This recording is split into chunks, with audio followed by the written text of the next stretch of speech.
الله أكبر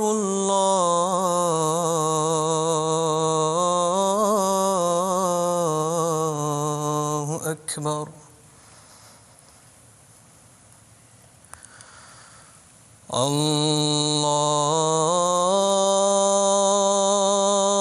الله أكبر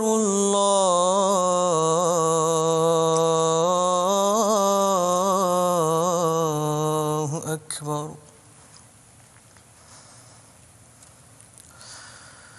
أشهد أن لا إله إلا الله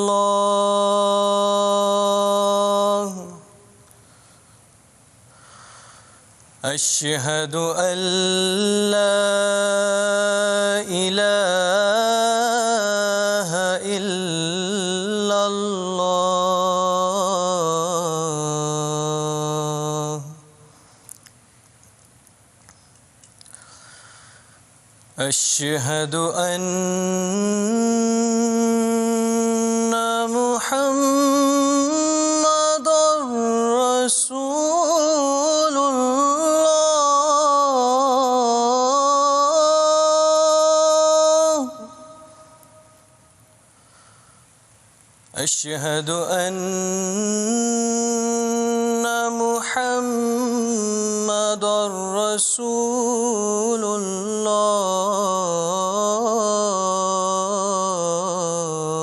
الله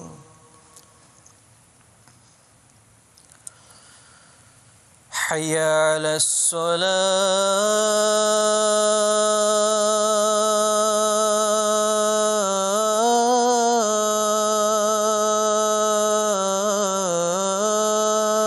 الصلاة حي على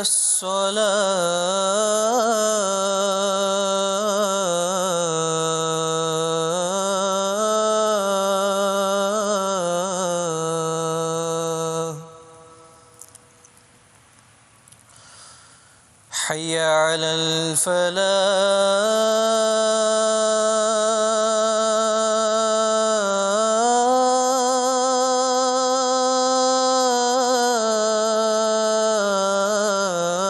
الفلاح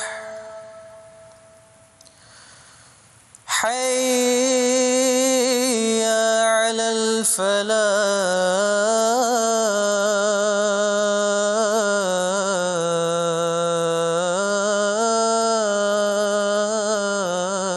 الفلاح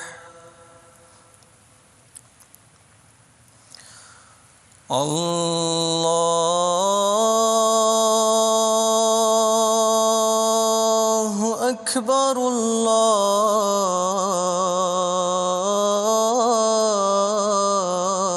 الله أكبر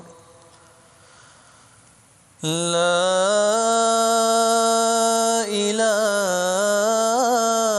إله إلا الله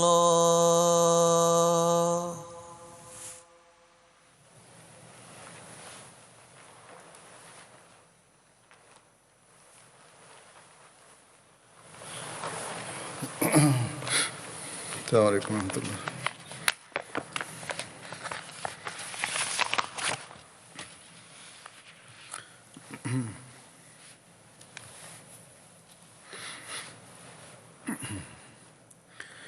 أشهد أن لا إله إلا الله وحده لا شريك له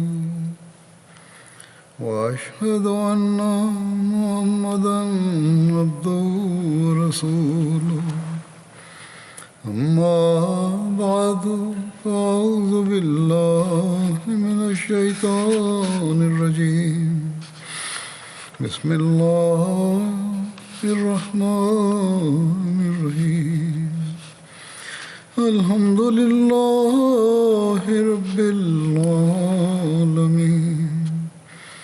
الرحمن الرحيم مالك يوم الدين إياك نعبد وإياك نستعين اهدنا الصراط المستقيم صراط الذين أنعمت عليهم غير المغضوب عليهم ولا الضالين.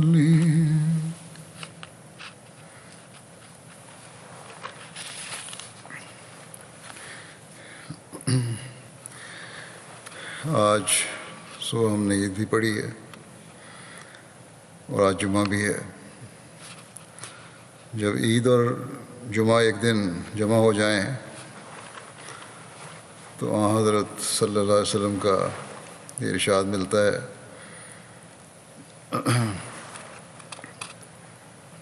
کہ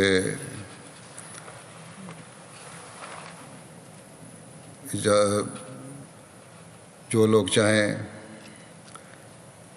جمعہ کے بجائے ظہر کی نماز ادا کر لیں، اس کی اجازت ہے.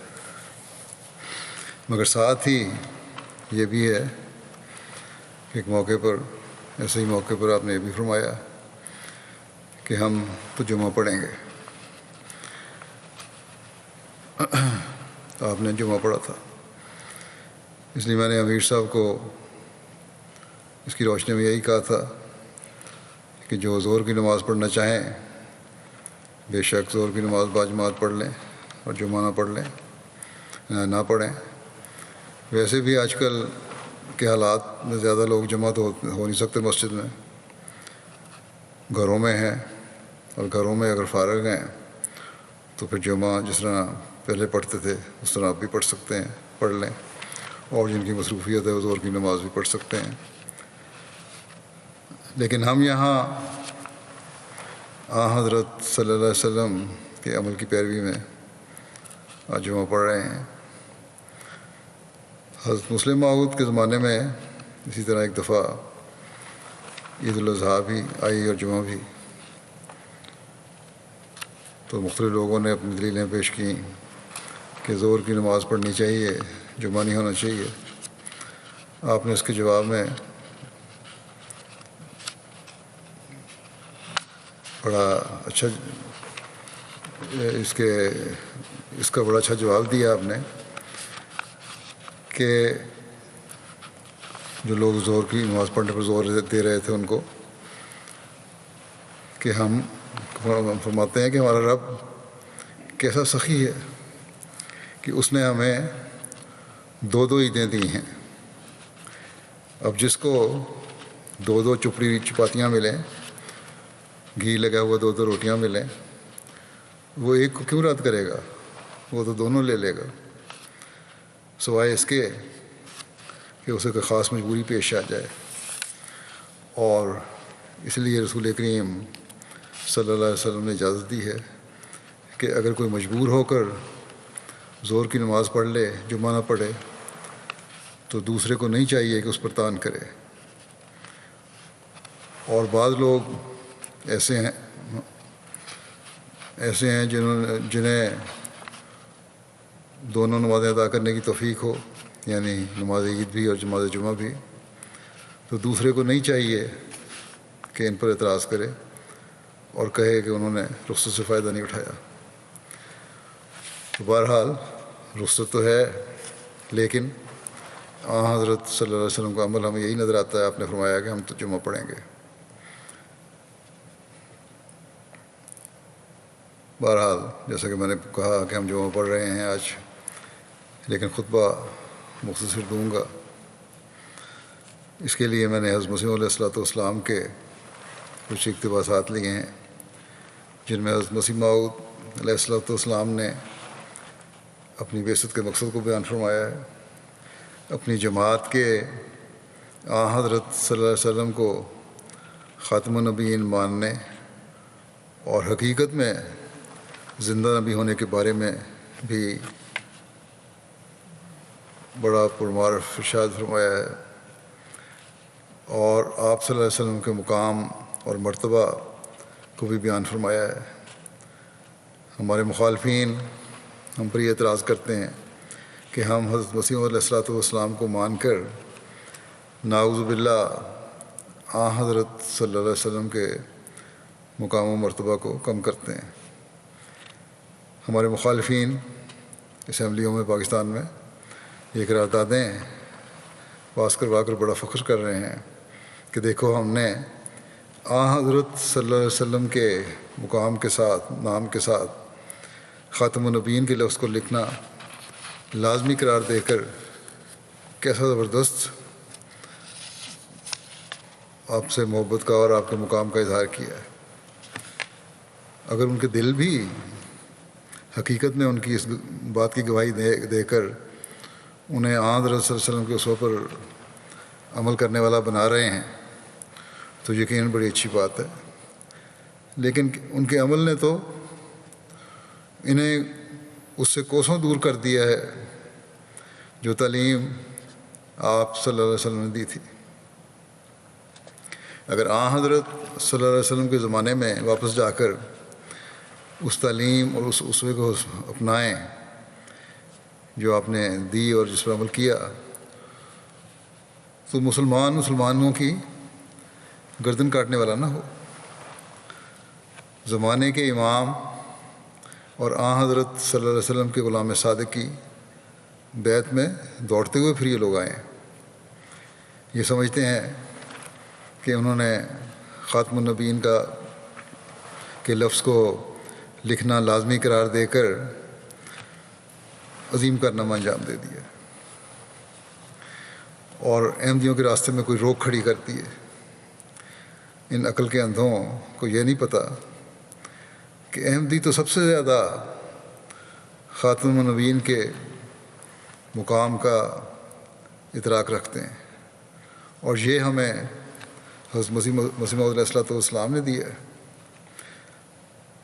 حضرت مسیح موعود علیہ الصلوۃ والسلام کے الفاظ میں وہ طاقت ہے جس کے قریب بھی یہ لوگ نہیں پھٹک سکتے۔ آپ کے ہر لمحہ اور عمل میں حضرت خاتم الانبیاء محمد مصطفیٰ صلی اللہ علیہ وسلم کے لیے عشق و محبت کا اظہار ہے کہ ان لوگوں کی سوچیں بھی وہاں تک نہیں پہنچ سکتی۔ اس بارے میں حضرت مسیح علیہ الصلوۃ والسلام کے بے شمار ارشادات ہیں، تحریرات ہیں، فرمودات ہیں۔ اس وقت میں 2-3 نمونے کے طور پر پیش کروں گا۔ اپنی بعثت کے مقصد اور سلسلے کی ترقی کے بارے میں بیان فرماتے ہوئے مخالفین کو آپ مخاطب کرتے ہوئے فرماتے ہیں کہ میرے آنے کے 2 مقصد ہیں۔ مسلمانوں کے لیے یہ کہ اصل تقویٰ اور طہارت پر قائم ہو جائیں، وہ ایسے سچے مسلمان ہوں جو مسلمان کے مفہوم میں اللہ تعالیٰ نے چاہا ہے، کامل فرمانبرداری کے ساتھ اللہ تعالیٰ کے احکامات کی پیروی کرنا۔ اور عیسائیوں کے لیے آپ نے فرمایا دوسرا مقصد کیا ہے؟ عیسائیوں کے لیے کثر صلیب ہو اور ان کا مصنوعی خدا نظر نہ آوے، دنیا اس کو بالکل بھول جاوے اور خدائے واحد کی عبادت ہو۔ فرمایا کہ میرے ان مقاصد کو دیکھ کر یہ لوگ میری مخالفت کیوں کرتے ہیں؟ انہیں یاد رکھنا چاہیے کہ جو کام نفاق طبعی اور دنیا کی گندی زندگی کے ساتھ ہوں گے وہ خود ہی اس زہر سے ہلاک ہو جائیں گے۔ اگر یہ میرے دل میں کوئی منافقت ہے، گند ہے، تو پھر ایسے کاموں میں برکت نہیں پڑتی، بلکہ وہ ان کے نتیجے فوراً ظاہر ہو جاتے ہیں، وہ تو ہلاک ہو جائیں گے، ختم ہو جائیں گے۔ فرمایا کہ کیا کاذب کبھی کامیاب ہو سکتا ہے؟ ان اللہ لا یہدی من ہوا مسرف کذاب۔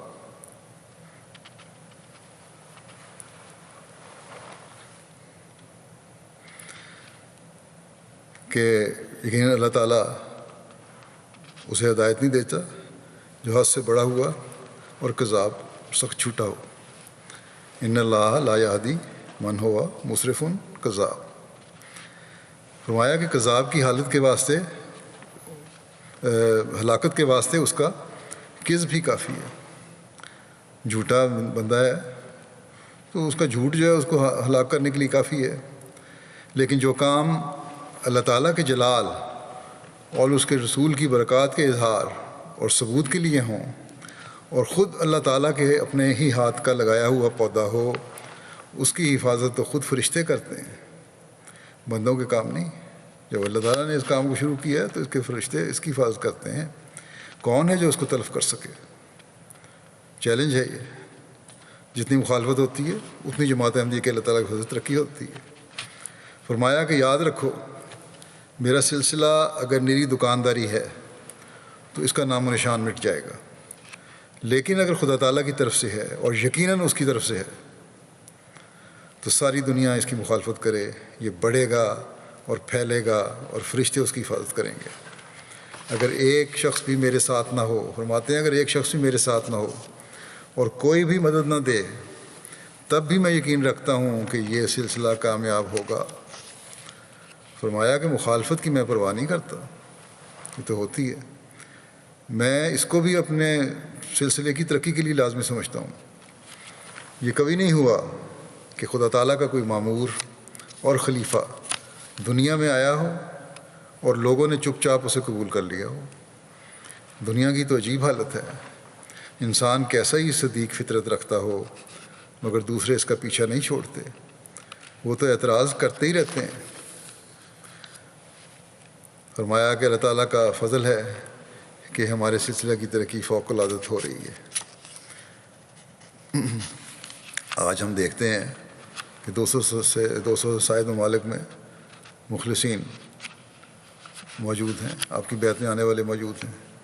جب آپ نے بیان فرمایا اس وقت فرمایا کہ سینکڑوں میں ہوتے ہیں، اور آج تو لاکھوں میں اللہ تعالیٰ کی فضل سے بیعتیں ہوتی ہیں ہر سال کے ساتھ. فرمایا کہ اس سلسلے کے قیام کی اصل غرض یہی ہے کہ لوگ دنیا کے گند سے نکلیں اور اصل طہارت حاصل کریں اور فرشتوں کی سی زندگی بسر کریں. بس آپ علیہ السلام کے اس ارشاد کے مطابق ہماری بھی ذمہ داری ہے کہ اپنی حالتوں کو صحیح اسلامی تعلیم کے مطابق ڈھالیں، اور یہی اصل طریقہ ہے دشمن کا منہ بند کرنے کا اور دشمن کو فتح یاب ہونے کا. پھر اپنے اور اپنی جماعت کے کامل ایمان اور آن حضرت صلی اللہ علیہ وسلم کی سچی اطاعت کا اعلان کرتے ہوئے حضرت مسیح علیہ السلام فرماتے ہیں، میں سچ کہتا ہوں اور خدا تعالیٰ کی قسم کھا کر کہتا ہوں کہ میں اور میری جماعت مسلمان ہے، اور وہ آن حضرت صلی اللہ علیہ وسلم اور قرآن کریم پر اسی طرح ایمان لاتی ہے جس طرح پر ایک سچے مسلمان کو لانا چاہیے. میں ایک ذرہ بھی اسلام سے باہر قدم رکھنا ہلاکت کا موجب یقین کرتا ہوں، اور میرا یہی مذہب ہے کہ جس قدر فیوض اور برکات کوئی شخص حاصل کر سکتا ہے اور جس قدر تقریب اللہ پا سکتا ہے، تقرب اللہ پا سکتا ہے، وہ صرف اور صرف آن حضرت صلی اللہ علیہ وسلم کی سچی اطاعت اور کامل محبت سے پا سکتا ہے، ورنہ نہیں. آپ صلی اللہ علیہ وسلم کے سوا اب کوئی راہ نیکی کی نہیں. ہاں یہ بھی سچ ہے کہ میں ہرگز یقین نہیں کرتا کہ مسیح علیہ السلام اسی جسم کے ساتھ زندہ آسمان پر گئے ہوں اور اب تک زندہ قائم ہوں، اس لیے کہ اس مسئلے کو مان کر آن حضرت صلی اللہ علیہ وسلم کی سخت توہین اور بے حرمتی ہوتی ہے. میں ایک لہجہ کے لیے اس حجب کو گوارا نہیں کر سکتا. سب کو معلوم ہے کہ آن حضرت صلی اللہ علیہ وسلم نے 63 سال کی عمر میں وفات پائی، اور مدینہ طیبہ میں آپ کا روضہ موجود ہے. ہر سال وہاں ہزاروں لاکھوں حاجی بھی جاتے ہیں. اب اگر مسیح کی نسبت موت کا یقین کرنا یا موت کو ان کی طرف منسوب کرنا بے ادبی ہے، تو پھر میں کہتا ہوں کہ آن حضرت صلی اللہ علیہ وسلم کی نسبت یہ گستاخی اور بے ادبی کیوں یقین کر لی جاتی ہے؟ آپ کے بارے میں کیوں کہا جاتا ہے کہ آپ فوت ہوئے اور مدفون ہیں؟ فرمایا کہ مگر تم بڑی خوشی سے کہہ دیتے ہو کہ آپ نے وفات پائی۔ مولود خاں بڑی خوش الحانی سے واقعات وفات کو ذکر کرتے ہیں، اور کفار کے مقابلے میں بھی تم بڑی کشادہ پیشانی سے تسلیم کر لیتے ہو کہ آپ نے وفات پائی۔ فرمایا پھر میں نہیں سمجھتا کہ حضرت عیسیٰ کی وفات پر کیا پتھر پڑتا ہے کہ نیلی پیلی آنکھیں کر لیتے ہو۔ اب بھی یہی بعض لوگ، بعض فرقے، بعض علماء شور مچاتے رہتے ہیں کہ یہ دیکھو جی انہوں نے کیا کر لیا، عیسیٰ علیہ السلام کے کچھ تو انکاری ہو گئے کہ آنا ہی نہیں، اور کچھ کہتے ہیں آئے گا لیکن یہ نہیں، ابھی تو زندہ موجود ہے۔ بہرحال فرماتے ہیں کہ ہمیں بھی رنج نہ ہوتا کہ اگر تم حضرت صلی اللہ علیہ وسلم کی نسبت بھی وفات کا لفظ سن کر ایسے آنسو بہاتے، مگر افسوس تو یہ ہے کہ خاتم النبیین اور سرور دو عالم کی نسبت تو تم بڑی خوشی سے موت تسلیم کر لو، اور اس شخص کی نسبت جو اپنے آپ کو حضرت صلی اللہ علیہ وسلم کی جوتی کا تسمہ کھولنے کے بھی قابل نہیں بتاتا، زندہ یقین کرتے ہو، اور اس کی نسبت موت کا لفظ منہ سے نکالا اور تمہیں غضب آ جاتا ہے۔ اگر حضرت صلی اللہ علیہ وسلم اب تک زندہ رہتے تو حرج نہ تھا، اس لیے کہ آپ وہ عظیم الشان ہدایت لے کر آئے تھے جس کی نظیر دنیا میں پائی نہیں جاتی، اور آپ صلی اللہ علیہ وسلم نے وہ عملی حالتیں دکھائیں کہ آدم سے لے کر اس وقت تک کوئی اس کا نمونہ اور نظیر پیش نہیں کر سکتا۔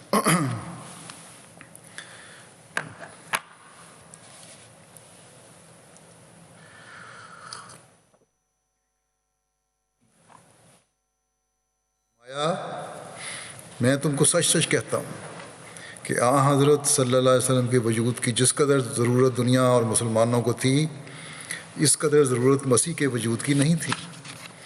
پھر آپ کا وجود باوجود وہ مبارک وجود ہے کہ جب آپ نے وفات پائی تو صحابہ کی یہ حالت تھی کہ دیوانے ہو گئے، یہاں تک کہ حضرت عمر نے تلوار میان سے نکال لی اور کہا کہ اگر کوئی حضرت صلی اللہ علیہ وسلم کو مردہ کہے گا تو میں اس کا سر جدا کر دوں گا۔ اس جوش کی حالت میں اللہ تعالیٰ نے حضرت ابوبکر کو ایک خاص نور اور فراست عطا کی۔ انہوں نے سب کو اکٹھا کیا اور خطبہ پڑھا، اور وہاں یہ آیت بھی پڑھی کہ وما محمد الا رسول قد خلت من قبلہ الرسل، یعنی حضرت صلی اللہ علیہ وسلم ایک رسول ہیں، اور آپ سے پیشتر جس قدر رسول آئے وہ سب وفات پا چکے ہیں۔ فرمایا کہ اب آپ غور کریں اور سوچ کر بتائیں کہ حضرت ابوبکر صدیق نے حضرت صلی اللہ علیہ وسلم کی وفات پر یہ آیت کیوں پڑھی تھی، اور اس سے آپ کا کیا مقصد اور منشا تھا، اور پھر ایسی حالت میں کہ کل صحابہ موجود تھے۔ میں یقیناً کہتا ہوں اور آپ انکار نہیں کر سکتے کہ حضرت صلی اللہ علیہ وسلم کی وفات کی وجہ سے صحابہ کے دل پر سخت صدمہ تھا، اور اس کو بے وقت اور قبل از وقت سمجھتے تھے۔ وہ پسند نہیں کر سکے کہ حضرت صلی اللہ علیہ وسلم کی وفات کی خبر سنیں۔ ایسی حالت اور صورت میں کہ حضرت عمر جیسا جلیل القدر صحابی اس جوش کی حالت میں ہو ان کا غصہ فرو نہیں ہو سکتا تھا، بجوز اس کے کہ یہ آیت ان کی تسلی کا موجب ہوتی۔ اگر انہیں یہ معلوم ہوتا یا یہ یقین ہوتا کہ حضرت عیسیٰ زندہ ہیں تو وہ زندہ ہی مر جاتے۔ وہ تو حضرت کے عشاق تھے اور آپ کی حیات کے سوا کسی اور کی حیات کو گوارا ہی نہ کر سکتے تھے، پھر کیوں کر اپنی آنکھوں کے سامنے آپ کو وفات یافتہ دیکھتے اور مسیح کو زندہ یقین کرتے۔ یعنی جب حضرت ابوبکر نے خطبہ پڑھا تو ان کا جوش فرو ہو گیا۔ اس وقت صحابہ مدینہ کی گلیوں میں آیت پڑھتے پھرتے تھے یہ آیت پڑھتے پھرتے تھے، اور وہ سمجھتے تھے کہ گویا یہ آیت آج ہی اتری ہے۔ اس وقت حسان بن ثابت نے ایک مرثیہ لکھا جس میں انہوں نے کہا کنت السواد لناظری وعمی علیک الناظر من شاء بعدک فلیمت وعلیک کنت حاضر۔ چونکہ مذکورہ والا آیت نے بتا دیا تھا کہ سب مر گئے، اس لیے حسان نے بھی کہہ دیا کہ اب کسی کی موت کی پرواہ نہیں، یقیناً سمجھو کہ حضرت صلی اللہ علیہ وسلم کے مقابلے میں کسی کی زندگی صحابہ پر سخت شاک تھی اور وہ اس کو گوارا نہیں کر سکتے تھے۔ اس طرح پھر حضرت صلی اللہ علیہ وسلم کی وفات پر یہ پہلا اجماع تھا جو دنیا میں ہوا، اور اس میں حضرت مسیح کی وفات کا بھی کلی فیصلہ ہو چکا تھا۔ پھر حضرت صلی اللہ علیہ وسلم کے مقام و مرتبہ کا ذکر کرتے ہوئے حضرت اقدس مسیح موعود علیہ الصلوۃ والسلام فرماتے ہیں، وہ انسان جس نے اپنی ذات سے، اپنی صفات سے، اپنے افعال سے، اپنے اعمال سے اور اپنی روحانی اور پاک قوا کے پرزور دریا سے کمال تام کا نمونہ علماً و عملاً و صدقاً و ثباتاً دکھلایا اور انسان کامل کہلایا۔ کوئی پہلو باہر نہیں رہا، علمی بھی اور عملی بھی، اور سچائی کے معیاروں کا بھی اور ثابت قدمی کا بھی، اور علم اور عرفان کا بھی وہ نمونہ تھا، وہ انسان کامل کہلایا۔ پھر فرمایا کہ وہ انسان جو سب سے زیادہ کامل اور انسان کامل تھا اور کامل نبی تھا اور کامل برکتوں کے ساتھ آیا تھا، جس سے روحانی باعث اور حشر کی وجہ سے دنیا کی پہلی قیامت ظاہر ہوئی اور ایک عالم کا عالم مرا ہوا اس کے آنے سے زندہ ہو گیا، یعنی کہ روحانی زندگی ان کو مل گئی۔ وہ مبارک نبی حضرت خاتم الانبیاء، وہ مبارک نبی ایک عالم کا عالم مرا ہوا اس کے آنے سے زندہ ہو گیا، وہ مبارک نبی حضرت خاتم الانبیاء، امام الاصفیاء، ختم المرسلین، فخر النبیین جناب محمد مصطفیٰ صلی اللہ علیہ وسلم ہیں۔ اے پیارے خدا، اس پیارے نبی پر وہ رحمت اور درود بھیج جو ابتدائے دنیا سے تو نے کسی پر نہ بھیجا ہو۔ اگر یہ عظیم الشان نبی دنیا میں نہ آتا تو پھر جس قدر چھوٹے چھوٹے نبی ہیں دنیا میں آئے، چھوٹے چھوٹے نبی دنیا میں آئے، جیسا کہ یونس اور ایوب اور مسیح بن مریم اور ملاکی اور یحییٰ اور زکریا وغیرہ وغیرہ، ان کی سچائی پر ہمارے پاس کوئی بھی دلیل نہیں تھی، اگرچہ سب مقرب اور وجیح اور خدا تعالیٰ کے پیارے تھے۔ یہ اس نبی کا احسان ہے کہ یہ لوگ بھی دنیا میں سچے سمجھے گئے۔ اللہم صلی وسلم وبارک علیہ وآلہ واصحابہ اجمعین وآخر دعوانا ان الحمد للہ رب العالمین۔ اللہ تعالیٰ ہمیں ہمیشہ حضرت صلی اللہ علیہ وسلم کے مقام و مرتبہ کا حقیقی ادراک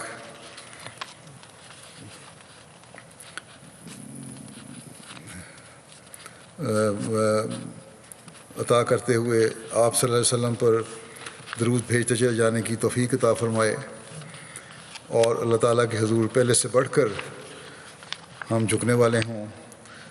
اور یہی طریق ہے جب ہم اپنے عمل سے اب حضرت صلی اللہ علیہ وسلم کی محبت کو اپنے ثابت کریں گے اور اپنے دلوں میں سے بٹھائیں گے تو ہم مخالفین کی مخالفت کا جواب دے سکیں گے، یعنی ہماری عملی حالتیں ان مخالفین کی مخالفت کا جواب دیں گی۔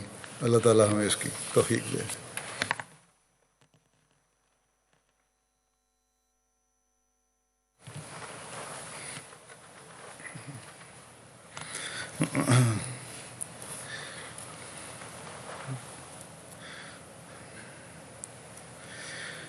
الحمد للہ نحمده ونستعینه ونستغفره ونؤمن به ونتوکل علیہ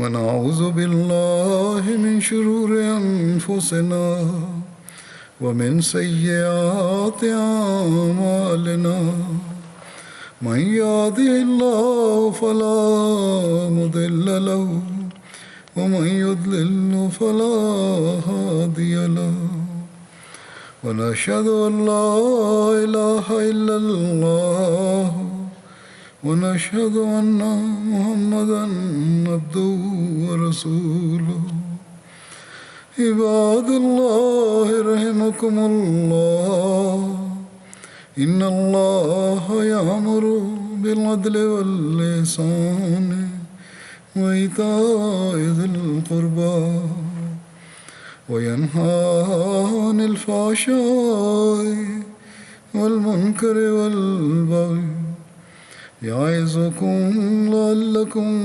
تذكرون اذكروا الله يذكركم وادعوه يستجب لكم ولذكر الله أكبر.